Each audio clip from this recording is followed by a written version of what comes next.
Hey everyone, Dev with Crime Hive, and in this true crime video, we're continuing on the Orson and Orrin West case. These two children still missing, 3 and 4 years old, and it's been about a month now, and there are no suspects. And so this video really is about this updated timeline, and I'm looking at this article from KGET.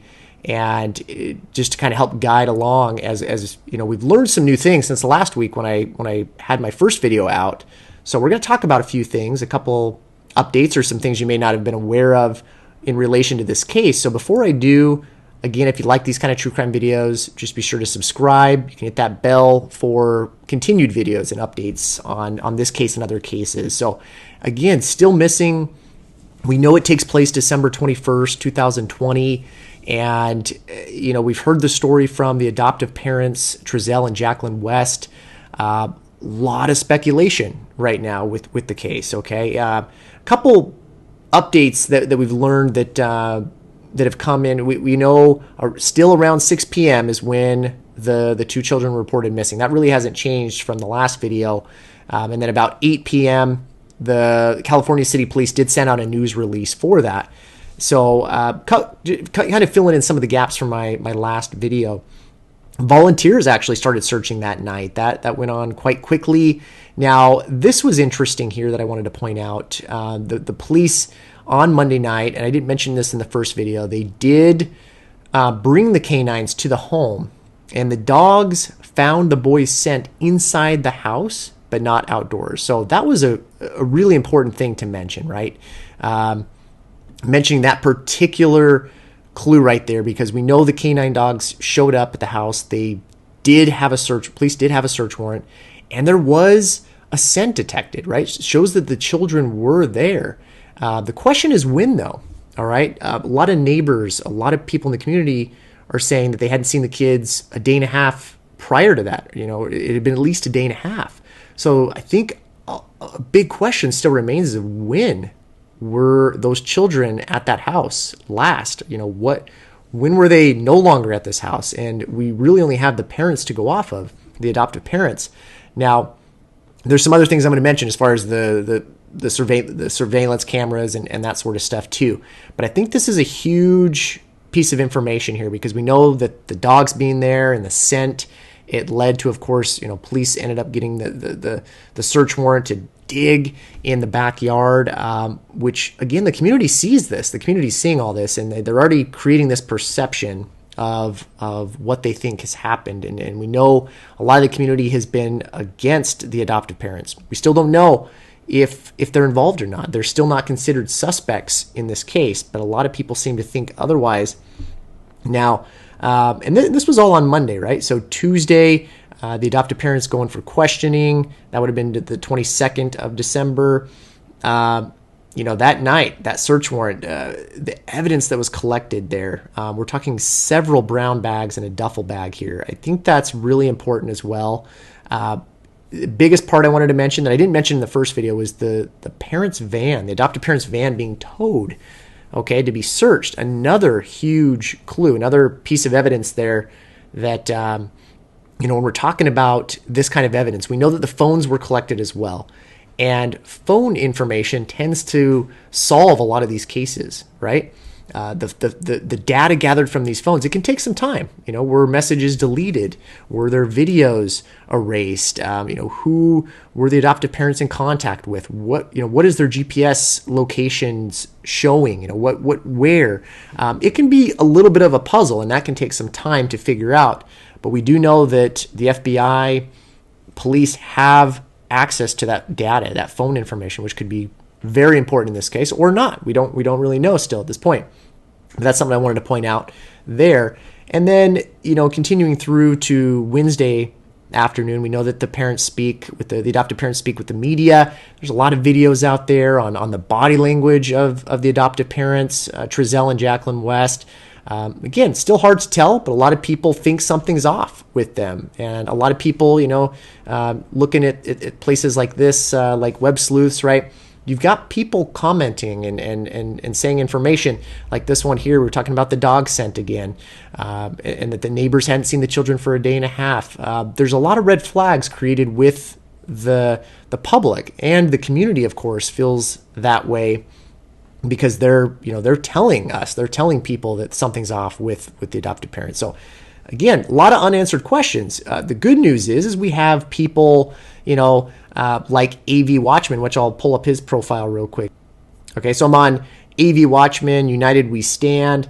He's been boots on the ground investigating this case, and he's been nonstop. Got to give it up to him and others that are out there just searching for answers. People who were there looking over clues that maybe police have missed. Maybe they didn't have the resources to find out about, and he's there. He's interviewing people.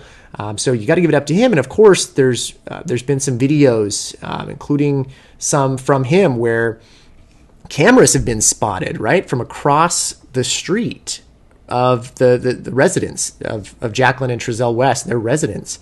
And that camera, from the day and from the 21st and during that time frame where the children, may have gone missing and left that property, the cameras just don't show that. The cameras don't seem to show the two children, going away from the residence, going away from the home. There's just no evidence to support that. All the evidence that we seem to have right now just seems to support that the children never left that home, or were they even there during that time?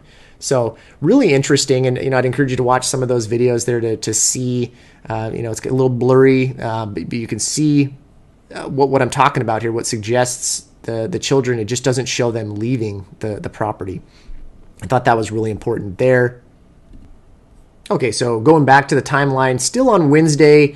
Again, I mentioned this: the cell phones, and other tech devices were seized by police. So that could be really important. And then as we're continuing through Wednesday afternoon, we know that police searched the home again.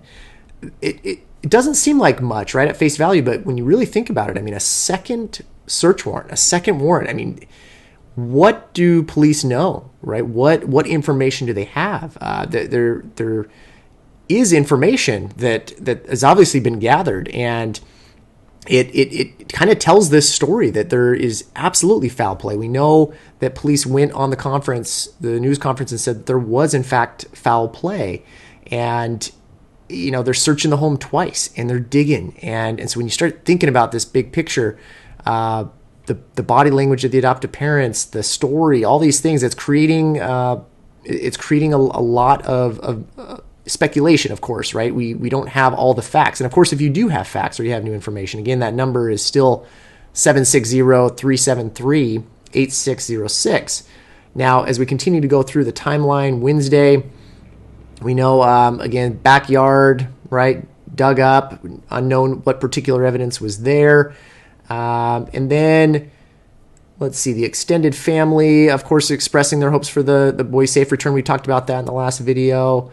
Now, one of the other things I wanted to mention here was the reward. Okay, that has now gone up to $100,000 for anyone who has information leading to the boy's whereabouts. Now, this is apparently money that's been donated by businesses, churches, the adoptive family, and the city.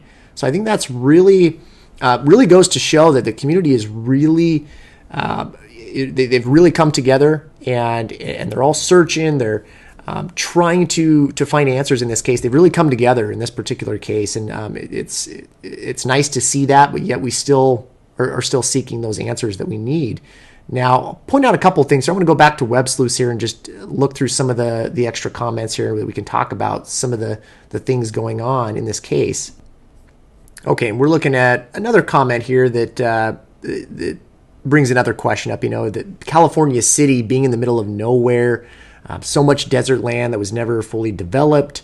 That's interesting. Just listening to or seeing that comment, because California City, again, you got Bakersfield, and then to the east, a lot of desert, a lot of area, just like that commenter said, not fully developed land. You've just got so much land in that area that could be covered.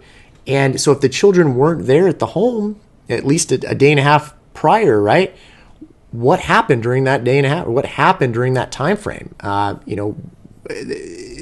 what happened to them? Were the adoptive parents involved? Did something else happen before this incident occurred? So on the 21st of December, so there's just a lot of unanswered questions, and I thought that was interesting because of the land. We've got people in the desert, riding ATVs around and searching, a lot of search parties. So I think there's a lot of people coming together in this search and trying to help.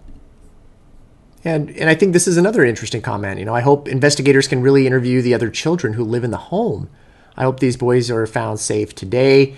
We know that Child Protective Services took the other children into protective custody. And has anyone heard if the other children had been interviewed? Has anybody heard any information? I know with these investigations, it's going to be pretty tight-lipped. I'm just wondering if anybody has heard anything about the other children, any updates from them. But we do know that could be a very big clue into cracking this case. The other children, we can't forget about them, what they might know, what information is already gathered from them, and they're just continuing to build this case that they already have in the background, and we just don't know as much, of course, being in the public's eye. We just don't know as much. They certainly do, but that's a really, really interesting comment, and I think a lot of people have not really thought about that what the other children might know. So I thought that was a good one there.